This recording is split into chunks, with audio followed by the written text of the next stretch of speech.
Today, a judge denied bond for Misty Wright and Jonathan Talley, the couple charged with killing 3-year-old Jeddy Adams. WIAT 42 News reporter Alex Finney was in the courtroom today. And Alex, we're learning a lot more about the alleged abuse that went on inside that home. It's extremely disturbing. A lot of what we heard today in the courtroom was difficult and hard to listen to. The investigator on the scene said that Jeddy had over a dozen bruises and was bleeding from her genitals when paramedics rolled up and found her lying lifeless on a mattress. The newest information that we know now is that the state is seeking the death penalty for Jonathan Talley. It's too soon to tell whether they will be doing the same for the mother, Misty Wright. Talley's attorney told me today that he is standing behind his innocence, saying he's not responsible for Jeddy's death. But this is interesting. His attorney said that Talley did admit to beating Jeddy with switches, and some of the bruises on her body were a result of that. But on the flip side, saying that others were a result of her falling and scraping herself up.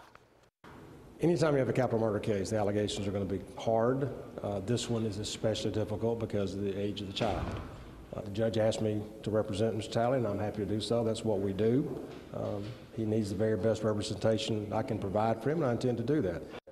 Now, Misty Wright's attorney claims that Wright did not know about the abuse that had been going on in that house, and she did not see any of the bruises on Jeddy herself. Now, there are still questions as to whether or not family and friends, who we're told have been around the family a lot, reported any of this abuse that had been going on to DHR. Investigators are combing through those documents as we speak right now. And of course, there were a lot of tears and gasps today in the courtroom as families sat and heard the disturbing account of what was going on in that house leading up to Jeddy's death. And coming up at 6, I spoke to several family members, and we're going to hear their take on this, and also whether or not investigators have nailed down all the people they feel were involved in Jeddy's death. That new information coming up tonight at 6.